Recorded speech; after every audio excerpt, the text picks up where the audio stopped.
తెలంగాణలో రెడ్ల రాజ్యం నడుస్తుంది. మన తెలంగాణలో కొట్లాడి తెచ్చుకున్న తెలంగాణలో తెలంగాణ రావడానికి ముఖ్య పాత్ర పోషించింది వారు ఎస్సీ ఎస్టీ బీసీలు. అలాంటి ఈ సమాజాన్ని తెలంగాణలో నీరు ఎక్కడ కడితే ఎక్కడికి వస్తే అక్కడ దాడి జరుగుతుంది. నిజం చెప్తున్నా, మొన్న కర్లా రాజేష్ అనే ఒక దళిత యువకుడిని లాకప్ డెత్ చేస్తే ఇంతవరకు ఎస్ఐని సస్పెండ్ చేయలేదు. దానికి అడ్డుకుంటున్న ఎవరంటే ఉత్తమ్ కుమార్ రెడ్డి, ఉత్తమ్ పద్మావతి రెడ్డి.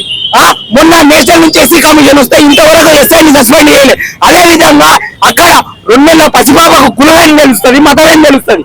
ఆ 2 నెలల పసిపాపకు 8 మంది ఆ చావు కారణమైన 8 మంది రెడ్లను ఇంకా అరెస్ట్ చేయలేదు. అందులో 4 అరెస్ట్ చేసిరు, 4 పరారు ఉన్నారు. దానికి వాళ్ళ కుటుంబానికి బాధితుల పక్షాన కొంతమంది బహుజన నాయకులు వాళ్ళకు అండగా వెళ్తే వాళ్ళని ఆపే ప్రయత్నం చేస్తారు. ఇప్పుడు ఈ రోజు తెలంగాణలో ఎవరైతే డీజీపీ ఉన్నారో ఆయన రెడ్డియే, ఆ స్థానిక ఎమ్మెల్యే రెడ్డియే, రేవంత్ రెడ్డి కూడా రెడ్డియే.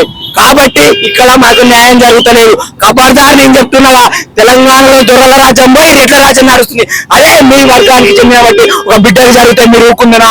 మీరు చెప్తున్నారుగా, మీ వర్గానికి చెందిన ఒక అమ్మాయికి ప్రియాంక రెడ్డిని రేపు చేస్తే ఒక వారం రోజులు ఎన్కౌంటర్ చేశారు. అదే మా జాతి బిడ్డలను చంపితే మీరు ఇంతవరకు ముఖ్యమంత్రి స్పందించలేదు. నువ్వేం చేస్తున్నావు? నువ్వు మా ఓట్లతో గెలిచి, మా బహుజన ఓట్లతో గెలిచి నువ్వు ముఖ్యమంత్రి అయితే ఇంతవరకు స్పందించలేదు. ఖబర్దార్. ఇంకేంటంటే ఎస్సీ ఎస్టీ బీసీ ఎవరైతే బహుజన ఎమ్మెల్యేలు ఉన్నారో సిగ్గుచేటు, మీరు ఎవరు ఓట్లు వేస్తే ఆడున్నారో వాళ్ళ ప్రజల గురించి మర్చిపోతారు కాబట్టి సిగ్గుచేటు.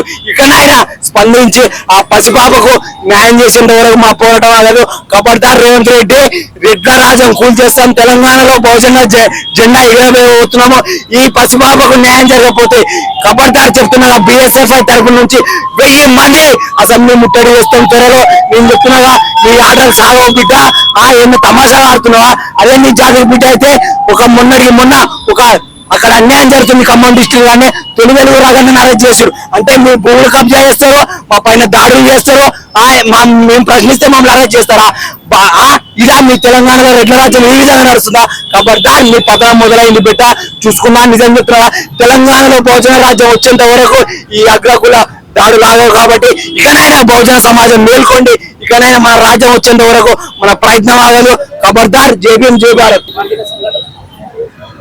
అందరికీ జై భీమ్. 18వ తారీఖు నాడు నాగర్ కర్నూలు నియోజకవర్గం కుమ్మర గ్రామంలో ఒక మల్లన్న స్వామి జాతరలో జరిగినటువంటి అగ్రకుల దాడిని తీవ్రంగా బిఎస్ఎఫ్ఐ ఖండిస్తుంది. అయితే ఎట్లా జరిగిందంటే ఆ దాడి, టికెట్ తీసుకోలేదని, 10 రూపాయలు టికెట్ తీసుకోలేదని, మీ టికెట్ లేవంటే అక్కడ ఉన్నటువంటి చాకలి రజక కులానికి చెందినటువంటి వాళ్ళు ఏమన్నారంటే, అయ్యా టికెట్ తీసుకుంటాము, రిసిప్ట్ ఇవ్వగలరా అని అన్నారు. రిసిప్ట్ ఇస్తా, నువ్వు రిసిప్ట్ అడుగుతావా? నువ్వు ఒక తక్కువ జాతికి చెందినటువంటి వాళ్ళు, నువ్వు ఒక దళిత జాతికి చెందినటువంటి వాళ్ళు, రజక జాతికి చెందినటువంటి వాళ్ళు, నువ్వు టికెట్ అడుగుతావా అని ఆ రోజు నేను చెప్పలేని మాటలు అనుకుంటా అగ్రకుల నాయకులు, అక్కడ ఉన్నటువంటి కాంగ్రెస్ అగ్రకుల నాయకుడు తుక్క రామరెడ్డి గారు సర్పంచ్ అయినటువంటి ఆయన తిట్టడం జరిగింది.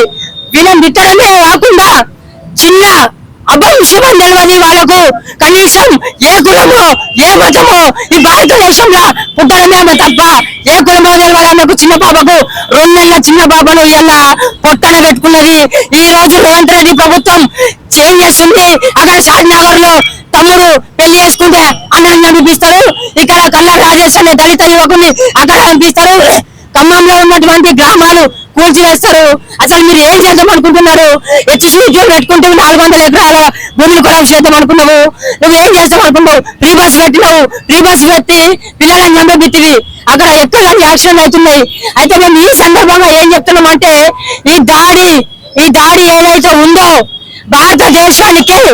భారతదేశానికే చిగ్గుచేటు. అన్న తెలంగాణ రాష్ట్రమైనటువంటి తెలంగాణ రాష్ట్రానికి బహుజన సమాజానికి ఇవాళ లేనలేని కన్నీటి నివాళులు. ఈ సిగ్గుచేటు దీన్ని ఖండించడం కాదు, దానికన్నా ఇంకో ఏమైనా మాట ఉంటే నా దగ్గర లేదు మిత్రులారా.